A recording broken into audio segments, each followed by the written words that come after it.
제니퍼 로스차일드라고 하는 그런 사람이 있었는데 이 여자는 15세에 시력을 잃어요.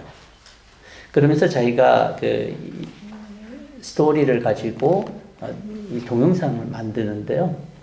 그 동영상 속에 자기가 또 다른 이야기를 합니다.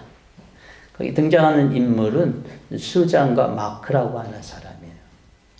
수잔도 역시 시력을 중간에 잃게 돼요. 직장도 갖고 있다가 시력을 잃게 돼요.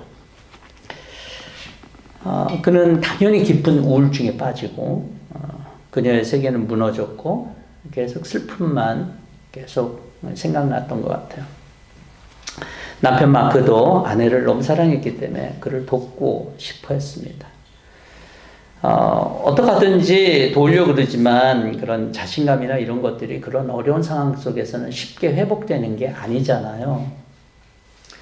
그래서 이 남편 마크는 군대에서 일하는 장교였기 때문에 아내의 이렇게 일을 돕고 하는데 조금 쉽지는 않은 부분들이 있었어요. 그렇지만 노력을 계속 하다 보니까 어떻게 하든지 아내도 마음속에서 그런 용기를 얻고 결국은 이 직장까지도 다시 다닐 수 있도록 허락을 받았어요. 근데 문제는 직장을 왔다 갔다 하는데 누군가의 도움이 필요하잖아요. 아내는 이건 못하겠다라는 얘기를 하면서 마크가 자꾸 옆에서 이렇게 도와주긴 합니다. 그런데 자기가 마크가 데려갔다가 또 이렇게 데려오고 하는 어떤 그러한 하기에는 이 마크가 좀 불가능하다라고 해서 어떻게 하든지 이 수잔이 혼자서 그 일들을 해야만 했어요. 그래서 이제 여러 가지 연습을 했겠죠. 예. 그러고 나서 이제 결국은 아내가 버스를 타고 이제 출근을 하게 됩니다. 이제 버스를 타고 한참 출근을 하는데 어느 날 운전기사가 이런 얘기를 해요. 당신처럼 보살핌 받는 기분이 어떨까요? 그러면서 너무 부럽다는 얘기예요. 무슨 얘기예요? 운전사 얘기가 이런 얘기예요. 글쎄요, 매일 당신 아침에 이제 당신이 정류장에서 내리면 저 멀리서 누군가가 당신을 이렇게 쳐다본다는 거예요. 그리고 그의 눈이 이제 그 아내가 수잔이 그 자기 직장 건물 딱 들어가면 자기 그 끝날 때까지 이렇게 쳐다보면서 그 다음에 키스를 날린다는 거예요. 그것을 이 운전기사가 봤던 모양이에요. 근데 그 사람은 제복을 입었대요. 누굴까요? 네, 남편 마크였죠. 수잔이 그 사실을 딱 듣고 그 이야기를 듣고 눈물을 터뜨리게 됩니다. 그 남편이 여지껏 자기는 몰랐는데 자기를 지켜보고 있었다는 거였어요. 그러면서 마지막에 그 로스차일드가 한 자기가 쓴 말인데 거기에 이렇게 써 있어요. The lover of her soul never takes his eye off of her 이렇게 돼 있어요. 그 여자로부터 눈을 뜨지 않았다는 얘기잖아요. 저는 이 얘기를 들으면서 세상에 많은 사람들이 하나님을 보지 못한다고 해요. 하나님 어디 있을까? 하나님 나를 보고 계실까에 대한 의문점을 갖고 있어요. 심지어는 믿는 사람들조차도 하나님이 눈에 보이지 않으면 하나님 과연 나를 지켜보고 계시는 건가? 라는 질문을 많이 갖잖아요. 저는 이야기를 들으면서 우리를 향하시는 하나님의 모습이 저렇겠다라는 생각을 좀 해보게 돼요. 마지막에 문장처럼 우리를 사랑하시는 그 하나님은 그 사랑하는 아내에게 눈을 떼지 못했던 그 마크처럼 우리를 그렇게 돌보고 계신다라는 생각을 해봤어요. 이런 관계는 사랑하는 관계 속에서 이루어지는 것이죠. 사랑하는 가족 속에서 이루어지는 모습일 거예요. 성경은 우리가 하나님의 가족이다라고 얘기를 해요. 하나님의 아버지 되시고 우리는 다 자녀라고 얘기를 해요. 이게 사실이라면 오늘도 사랑하시는 하나님의 손길이, 눈길이 내가 보이지 않아도 저 여러분들을 향하고 계시리라고 믿습니다. 저는 이 사실을 믿기 때문에 또한 찬양하고 감사할 수 있는 것 같아요. 디모데는요, 사도행전에 보면은 에베소에 남게 돼요. 사도 바울은 계속적으로 여행을 떠나게 되고 디모데가 에베소에 남아요. 문제는 이 에베소가에서 사역하는 것이 그렇게 만만하지는 않았어요.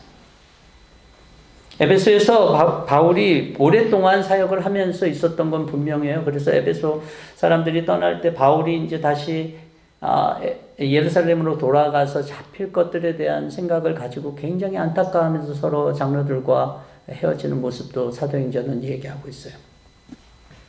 근데 어쨌든 그 이후에 된 일이겠지만 디모데는 계속 그 가운데서 목회를 하고 에베소에서 사역을 해요. 오늘 본문 말씀을 보면 바울은 아마 이 에베소 교회에 다시 돌아가려고 했던 것 같아요. 그런데 도착하기 전에 급한 사정이 뭔가 있었겠죠. 그렇지 않았다라면 돌아가서 얘기하면 되는데 자기가 돌아갈 시간보다는 먼저 급하게 해결해야 되는 문제들이 있어서 이 디모데 전후서를 또는 디도서를 기록을 합니다. 그래서 에베소 교회의 문제를 뭔가는 모르겠지만 그 부분에 대한 해결을 위해서 디모데에게 이 글을 쓰는 거예요. 그래서 14절에 보면 내가 곧 그대에게 가기를 바라면서도 이 편지로 이런 지시를 써 보내는 것은 이라고 그렇게 말을 하고 있죠.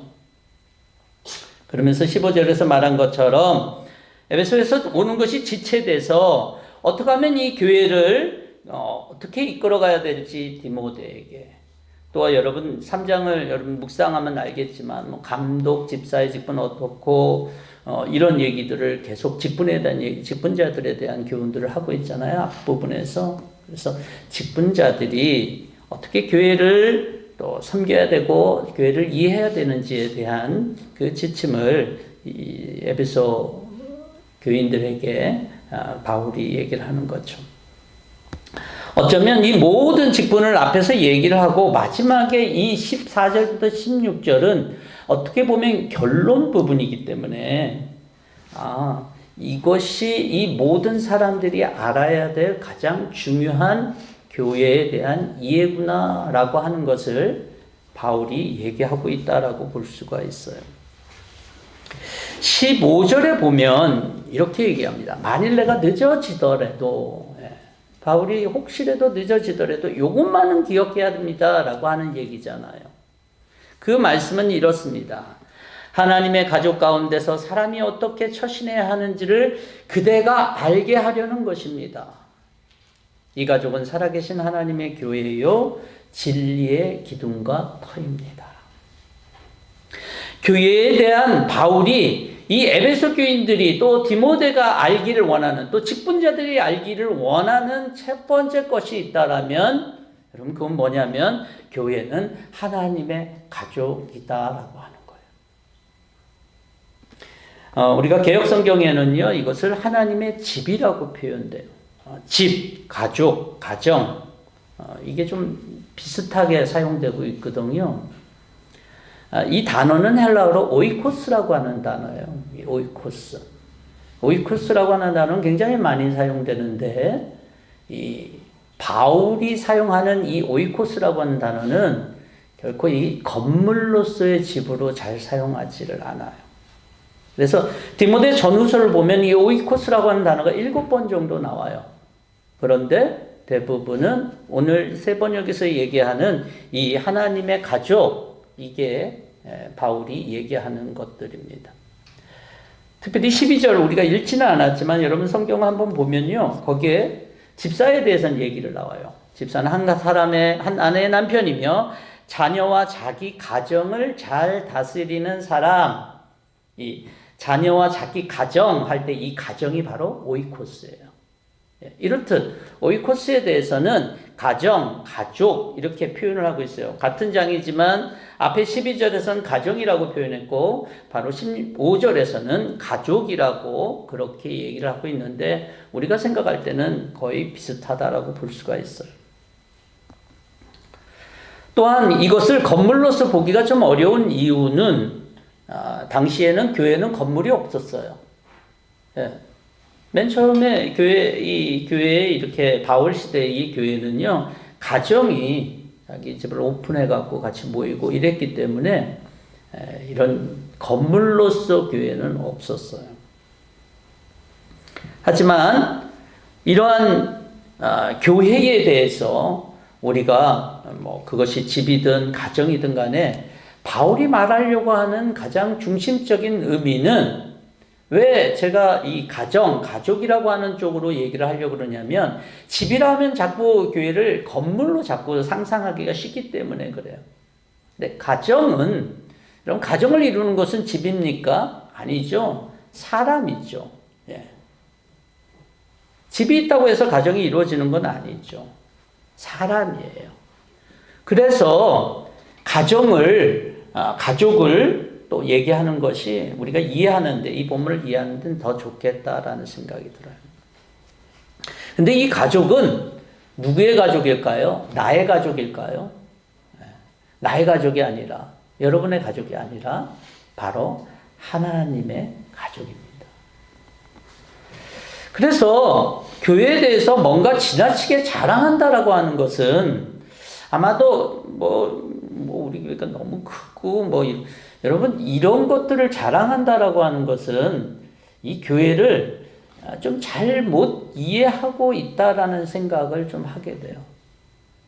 왜냐하면 그렇게 자기 자신의 어떤 것들을 자랑한다라고 하는 것은 먼저 마음속 깊은 곳에 보면 이것이 마치 자기의 소유물인 것처럼 여기기 때문에 그렇게 하는 거거든요. 여러분, 교회의 큰 것을 자랑하는 사람이나 교회의 작은 것을 부끄러워하는 사람이나 이것은 똑같은 거죠. 이것을 소유로 생각한다라면 그렇게 생각할 수 있을 거예요. 교회는 인간이 소유하는 것이 아니라 하나님의 가족, 하나님의 소유다라고 하는 거예요. 그래서 모든 것이 다 하나님께 있어요. 초대교회는 사람들이 교회 건물이 없었기 때문에 교회 건물에 대해서 이렇게 신경을 쓰지를 않았죠. 중요한 것은 바로 사람이구나.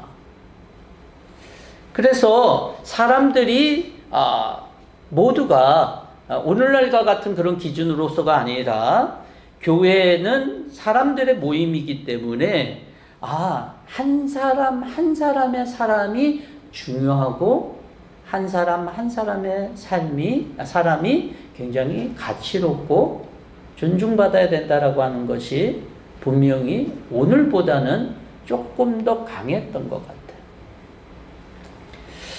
하나님의 가족이라고 한다면, 가정이라고 그런다면 한 사람 한 사람이 귀하기 때문에 그 가운데 뭔가가 로스트 된다 그러면 그것을 결코 내버려 둘 수가 없겠죠. 그래서 헬라파 가부가 교회를 이루었는데 그들이 뭔가 불이익을 당할 때 교회는 알랏을 할 수가 있었던 거예요. 근데 교회가 가족으로서 삶을 살지 않는다라면 그냥 조직이고 함께 이렇게 이루어가는 어떤 그러한 뭔가 목적을 위해서 인위적으로 만들어진 데라 그런다라면 아마 여러분 좀 약한 부분들을 아예 떨쳐버리려고 그랬을 거예요. 구약 성경에도 보면 이스라엘 백성들이 함께 갈 때 하나님께서 명령하신 부분들이 있었어요. 그건 바로 어떤 것이냐면 연약한 자들에 대한 거였어요. 특별히 문둥병자에 대해서. 나병든 자에 대해서는 성경이 뭐라고 얘기를 하고 있냐면 그들을 분리시킬 것들을 얘기하지만 그들이 다시 다 나으면 다시 공동체 안으로 들어오게끔 했어요. 만약에 이 사람들은 정말 쓸모없는 존재라고 생각했다라 그러면 어떻게 하겠습니까? 그냥 끊어버리면 돼요. 앞에 진행가는 이스라엘 백성들이 쫓아올 수 없을 만큼 그냥 떨어뜨려 버리면 될 거 아니에요. 근데 그들이 병이 낫고 난 다음에 다시 이스라엘 진으로 들어왔다는 것은 그들이 보통은 하루길을 1.6km 정도라고 생각하는데 그 정도 선에서 늘 따라오게끔 그렇게 허용했다는 거예요.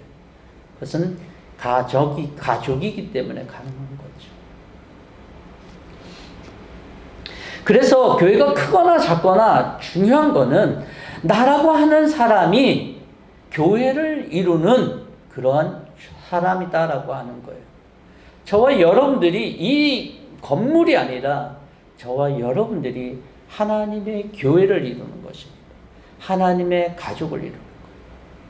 아버지 되신 하나님 안에서 우리는 다 형제요 자매가 된다라고 하는 거예요. 그래서 성경은요, 두세 사람이 내 이름으로 모인 곳에 나도 그들 중에 있겠다라고 얘기를 했어요. 그러니 여러분, 저와 여러분들이 이 사이에 하나님 아버지가 계십니다. 그리고 내가 하나님의 교회로서, 가족으로서 이 시간에 자리한다는 거예요. 그래서 교회 분위기는요, 가족적인 게 좋은 것 같아요. 이게 성경적이기도 하고. 그래서 우리는 어떤 누군가가 더 뛰어난 것들에 대해서 자랑할 필요가 없어요. 오히려 좀 더 어려운 그런 부분들이 있다면 우리가 돌보고 하나님의 교회를 온전한 하나됨으로 일으키는 것이 굉장히 중요하다라고 하는 거예요. 여러분, 우리는 가족이라고 얘기했을 때 가족이 될 수 있는 이유, 가장 근본적으로 가족이 될 수 있는 이유는 뭡니까? 같이 피를 나눠야지만 가족인 거죠. 여러분들, 이 피라고 하는 것은 참 놀랍더라고요. 피를 검사하면요, 사람의 모든 것을 다 알 수 있어요. 진짜 신기하더라고요. 근데 그 피를 우리가 어떻게 나눴다라고 보통 얘기하냐면, 현대적으로는 DNA가 같다라고 얘기를 하잖아요. 그래서 제가 한 번도 검사를 안 해봤지만 제 DNA가 고스란히 누구에게 있을까요? 야니하고 찬이한테 있는 거는 분명해요.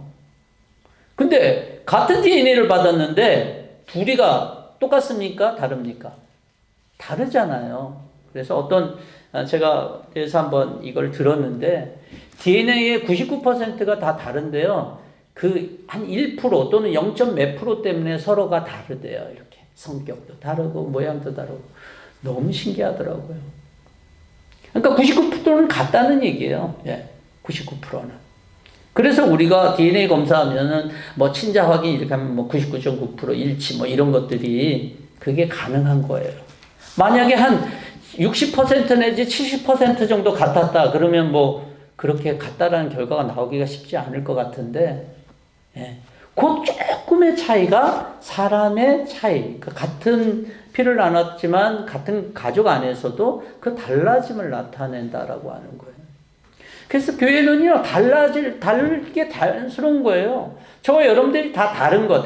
그리스도의 피를 우리가 다 받았지만 다른 이유가 그건 자연스러운 거예요. DNA처럼 조금만 달라도 다르잖아요. 그렇지만 같은 피를 공유하고 있다라고 하는 거죠. 또 가족은요, 뭐가 중요하냐면 관계가 중요하잖아요. 부모가 얼마나 더 성공했느냐가 중요하겠어요, 자녀들에게? 또 자녀가 얼마나 대단한 인물이 되는 게 중요하겠어요? 나중에 굉장히 대단한 인물이 돼서 부모하고 아무런 관계 없이, 아무런 그런 상관없이 살아가는 자녀라면 그 부모에게 있어서 그거는 기쁜 일일까요? 가정은 뭔가 관계가 친밀해야지 그것이 좀 더 기쁘고 즐거운 일인 것 같아요. 그래야 가족답다라고 말할 수 있는 것 같아요. 여기서 두 가지가 우리에게는 굉장히 중요한 부분이에요. 하나님의 가족, 교회가 하나님의 가족으로서 교회가 될 수 있기 위해서는 예수 그리스도의 보혈의 피가 우리 모두에게 있어야지만 돼요. 그리스도의 보혈이 우리 가운데 있을 때 우리는 하나님의 가족이다라고 말할 수 있고, 관계, 즉 하나님과의 관계가 우리 가운데 있을 때에 또 우리와 서로 안에 그런 관계가 있을 때 온전한 교회라고 그렇게 얘기할 수 있을 것 같아요. 저와 여러분들이 이 시간 예배를 드리고 말씀을 들을 때에 여러분들에게 예수님의 보혈의 피는 무엇입니까? 우리는 예수를 믿을 때 다 그리스도의 보혈의 피를 우리는 다 소개를 받습니다. 그리고 그리스도의 보혈의 피가 나의 죄를 모두 사했어. 하나님께서 나를 용서했어. 그러나 하나님의 자녀가 됐고 새 생명을 얻었어. 라고 하는 것으로 우리는 아마 예수를 믿게 됐을 거예요. 아니면 어떤 분들 중에는 어렸을 때부터 갖고 있었던 그런 백그라운드 속에서 교회를 다니면서 자연스럽게 예수님이 누군지 알고 예수님의 보혈에 대해서, 예수님이 우리를 흘리신 십자가의 보혈의 피에 대해서 소개를 받았을 거예요. 하지만 어느 누구도 내 안에, 내 영혼 가운데 그리스도의 보혈의 피가 없다라면 우리는 하나님의 가족이 되기는 어렵다는 거예요. 근데 그것은 과거의 얘기가 아니라 오늘이라고 하는, 내가 예수를 믿고 교회를 다닌다라고 하는 오늘이라고 하는 시점에도 동일한 조건이 돼야 되는 거예요. 가족이라면. 그리고 그 가족은 바로 하나님과의 관계, 또 서로 간의 관계가 하나로 되어지는 것들을 얘기하는 거예요. 그럴 때 교회가 교회답다라고 얘기하는 거죠. 그것은 단순히 교회에 숫자가 많다든지 재정이 많다든지 건물이 있다 없다 이런 것과 상관없는 거예요. 그것이 바울이 디모데에게, 에베소 교인들에게 그렇게 얘기하고 있는 바입니다. 바울은 에베소에서 3년을 머물렀어요. 에베소를 잘 알고 있었어요. 근데 에베소는 아까 잠시 말씀드렸다시피 우상 숭배가 강한 그런 지역이었어요. 에베소에서는 그래서 많은 신전들이 있었고, 신전들은 오늘날 또 우리가 그리스나 이런 데 보면 알 수 있겠지만 기둥들이 있잖아요. 신전에. 그리고 터들이 이렇게 돌로 이렇게 닦여진 그 터들을 잘 볼 수가 있습니다. 그래서 기둥과 터, 진리의 기둥과 터라고 하는 이 부분들을 쉽지 않게 그들은 이해할 수 있었을 거예요. 근데 진리의 기둥과 터, 이 진리라는 게 그러면 뭐냐? 기독교가 얘기하는 진리는. 여러분, 우리가 진리라고 얘기를 하면 여러분 딱 떠오르는 게 뭘까요? 아마 여러분들 중에서는 진리라고 하면은 좀 어렵게 생각하는 사람들은 어렵게 생각하겠지만, 어떤 분들은 좋은 명언, 내가 잡아야 될 어떤 그런 말씀들, 이런 것들. 그래서 소크라테스의 무슨 철학적인 그런 말이든지, 공자의 얘기든, 아니면 인생을 살면서, 인생의 경험이 많이 쌓인 사람들이, 그렇게 얘기하는 것. 그것을 우리가 어떻게 보면 진리라고 생각하면서 살아갈 수도 있어요. 물론 그것은 참 진리가 아니기 때문에 언제든지 바뀌어요. 내 환경과 내 처지에 따라서 바뀔 때가 많아요. 근데 성경이 말하는 진리는 뭡니까? 성경이 말하는 진리는 오직 하나예요. 바로 예수 그리스도를 얘기해요. 예수님은 오셔서 우리에게 그렇게 얘기를 했어요. 내가 진리다라고 얘기를 했어요. 우리가 생각할 때는 진리는 뭔가 이렇게 구체적으로 뭐가 돼서 우리가 그것을 추구하든지, 아니면 내가 그것과 이렇게 그것에 대해서 우리가 생각할 수 있는 그 무엇이 있어서 이건 절대적으로 맞는 얘기야 라고 내가 받아들일 수 있는 그 무엇이다라고 생각할 수 있는데, 성경은 예수님이 진리래요. 어떻게 예수님이 진리가 될 수 있을까? 우리가 진리라고 생각하는 것은 어떤 철학적이거나 생각할 수 있는 것이나 말이나 이런 것이어야 되는데, 예수님은 인격을 갖고 계신 분인데 어떻게 그것을 진리일까라고 하는, 그래서 예수님이 진리라고 하는 사실에 대해서 사람들이 생각보다 굉장히 많이 인정하지 못할 때가 많은 것 같아요. 이해하기가 어려운 거예요. 진리는 무엇이니까 그것을 따라야 된다라고 했을 때, 진리, 그래, 내가 건강하게 하는 것, 건강하게 사는 게 진리야. 뭐 이런다면 우리가 그것을 추구하며 따라갈 수가 쉽잖아요. 근데 예수님이 진리래.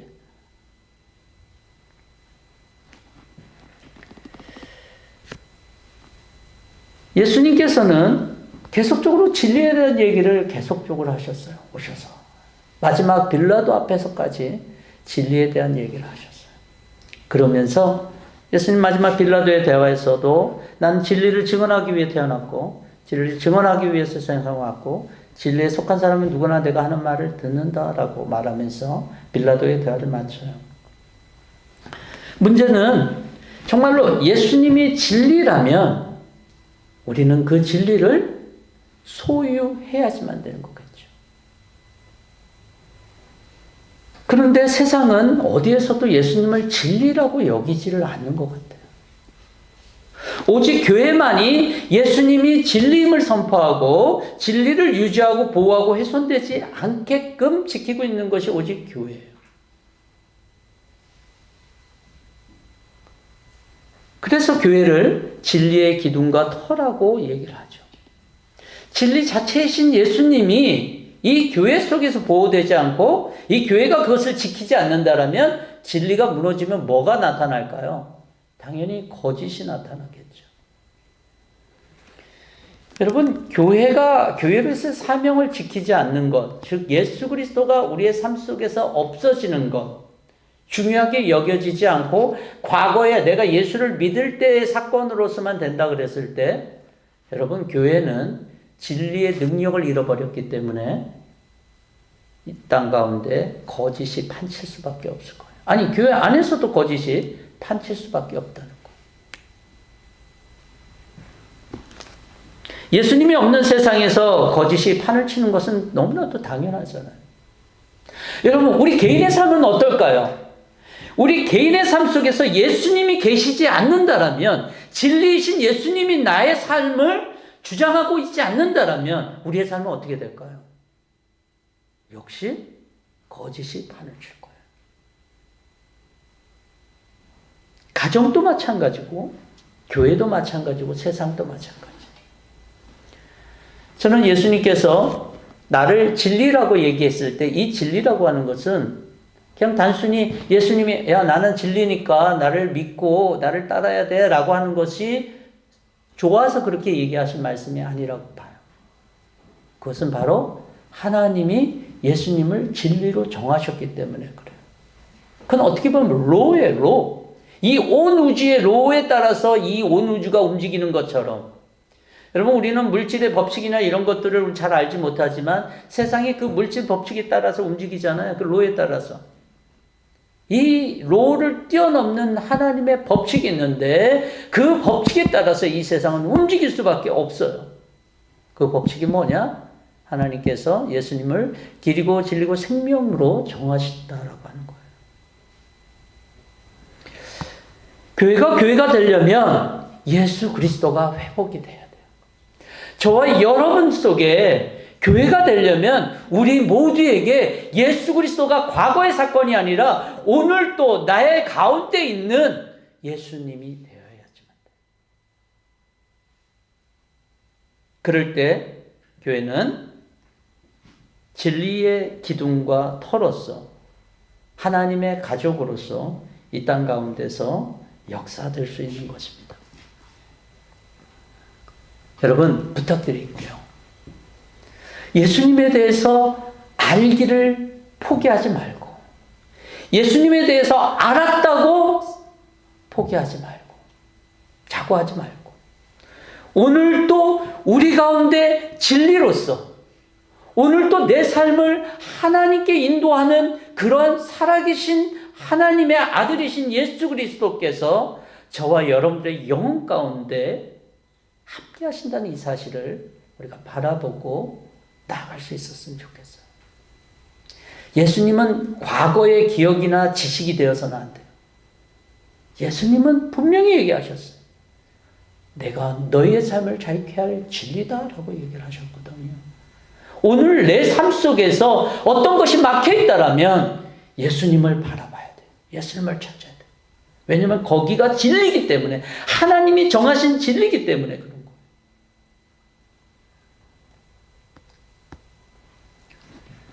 한 주간 동안 여러분들이 그리스도에 대해서 좀 더 깊이 나아갈 수 있는 그런 시간을 가졌으면 좋겠어요. 아니, 어떤 시간을 정해놓고가 아니라 매일같이 여러분들이 그리스도에 대해서 여러분들이 집중할 수 있는, 하나님, 내가 알았다고, 옛날에 알았다고, 예수님이 했던 일을 그래 알았다고 그걸로 마무리했던 나 자신이었다라면 여러분 돌이켜야 돼요. 왜냐하면 언제나 주님은 옛날의 과거의 지식이 될 수가 없거든요. 살아계신 분이니까. 그러면서 바울은 이렇게 얘기를 합니다. 16절에 이 경건의 비밀은 참으로 놀랍습니다 라고 얘기를 해요. 경건의 비밀에 대한 얘기를 갑자기 해요. 하나님의 가족, 하나님의 교회가 경건을 유지하는 데 있어서 그 경건의 비밀이 무엇일까라고 하는 것을 얘기를 하는데, 갑자기 경건의 비밀은 이것이다 라고 얘기를 하는데, 그 내용은 뭐냐? 바로 예수 그리스도에 대한 얘기예요. 여러분, 경건에 대해서 성경이 말하는 경건은요, 우리가 보통 생각하는 경건과 달라요. 보통 경건 우리가 생각하면 뭘 얘기합니까? 금욕주의적인 것들을 얘기해요. 뭔가 안 하고 뭔가 좀 거룩해 보이는 것을 하고 하는 것들을 우린 경건이라고 그러잖아요. 그래서 제가 여러분 이렇게 단상에 섰을 때 조금 더 이렇게 단정한 옷을 입고 이러면 좀 경건해 보이고, 아니면 좀 풀어헤치는 자유로운 옷을 입으면 좀 덜 경건해 보이고, 이런 좀 기준들을 가질 수 있잖아요. 근데 성경은 그렇게 얘기를 하고 있지 않아요. 경건의 비밀이라는 얘기를 하고 있어요. 여러분, 비밀이라고 하는 말은 쓰면은 무슨 얘기예요? 좀 시크릿이니까 보이지 않아야 되는 것 아니에요. 하이드 되고. 근데 성경은요, 비밀이라고 하는 말을 쓸 때 많은 경우에 보이기는 보지만 보지 못하고, 듣기는 듣지만 듣지 못하는 경우를 얘기를 하고 있어요.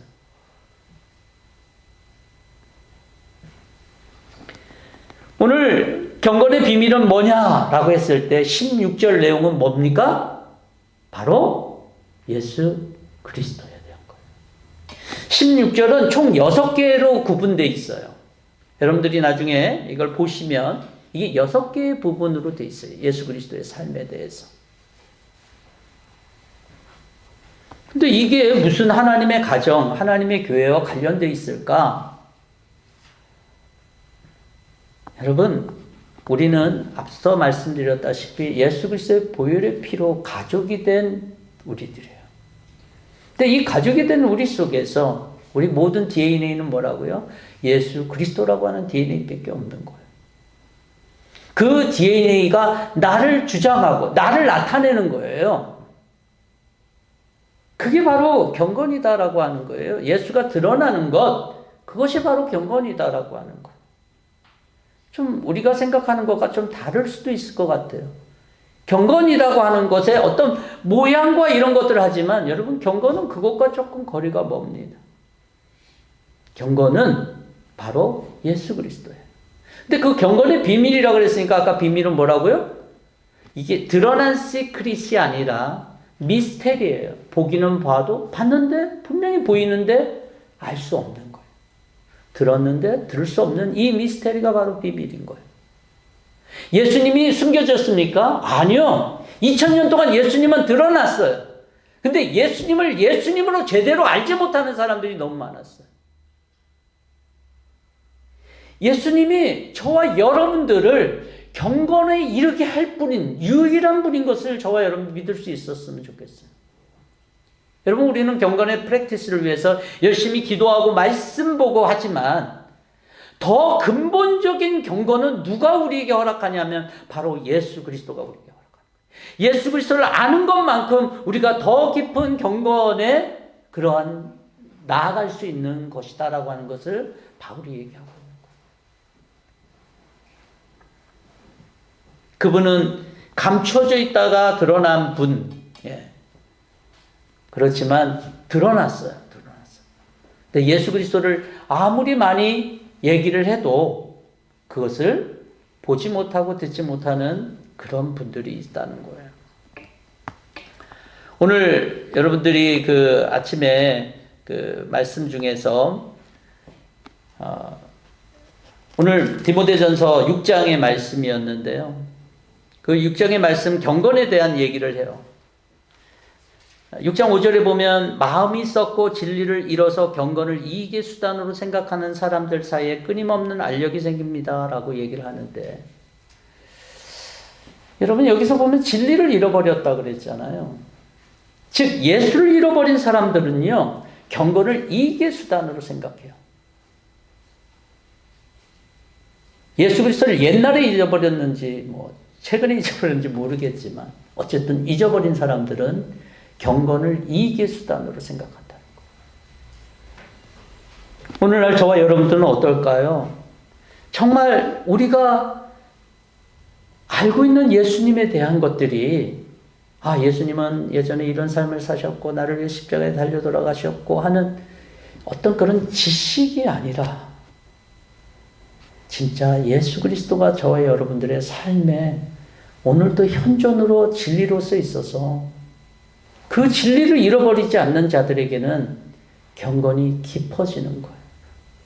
진리가 잃어버린 자들에게는 경건을 이익의 재료. 이익의 재료라는 게 뭐예요? 나한테 뭔가 이익이 될 수 있을 만한 것들. 그것을 위해서 경건을 수단화하는 거 아니에요. 저와 여러분들이 지금 혹시 어떤 이익을 위해서 어떤 경건이다라고 하는 경건의 모습들을 수단화하고 있는 건 아닌지 한번 돌아봤으면 좋겠어요.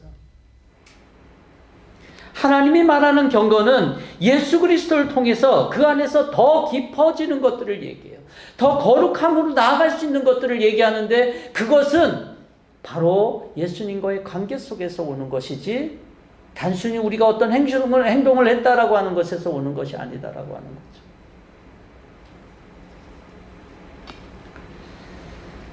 저는 오늘날 우리가 교회로서 고민해야 되는데, 이 디모데의 교훈, 디모데에게 부탁한 바울의 이 말이 좀 많이 남았으면 좋겠어요.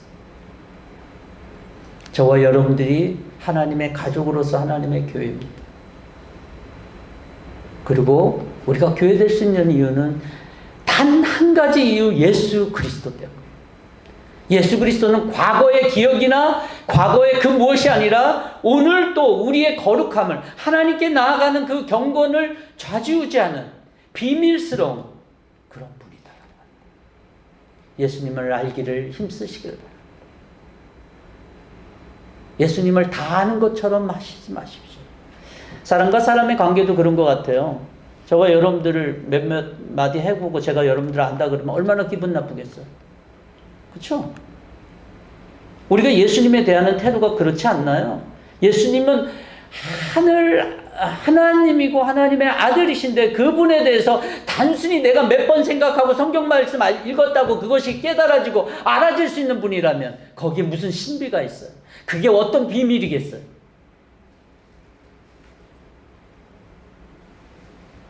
그래서 우리는 주님을 알기를, 더 깊이 알기를 힘쓰면서 온전한 교회를 이룰 수 있는 저와 여러분 됐으면 좋겠어요. 그것은 성경이 얘기하는 바고 하나님이 원하시는 바고 하나님이 오늘날도 여전히 교회에게 기대하는 것입니다. 그래서 우리가 온전히 예수 그리스도의 그러한 온전한 사람, 교회로서 있을 때 사람들은 우리 교회를 볼 때 그리스도를 보게 될 거예요. 우리를 교회를 볼 때 사람을 보거나 우리 교회를 볼 때 교회의 행적이나 공적이나 이런 걸 본다라면 그게 과연 교회로서일까라는 생각을 저는 목회자로서 합니다. 성경을 보는 사람으로서 저와 여러분들이 온전한 하나님의 교회가 되고 하나님의 가족이 되어서 우리 속에서 한 사람 한 사람이 예수 그리스도가 살아서 우리와 관계하시고 우리를 이끌어 가시고 우리 속에서 우리가 어떤 삶인지를 알려주시고 교통하면서 교제하면서 우리가 참다운 교회에서 이 땅에서 저기가 예수님이 있는 교회다라고 알 수 있는 우리 교회, 뿌리 깊은 교회가 되기를 저와 여러분들이 같이 그것을 위해서 힘쓰며 나갈 수 있는 저와 여러분 될 수 있기를 주의 이름으로 축원합니다.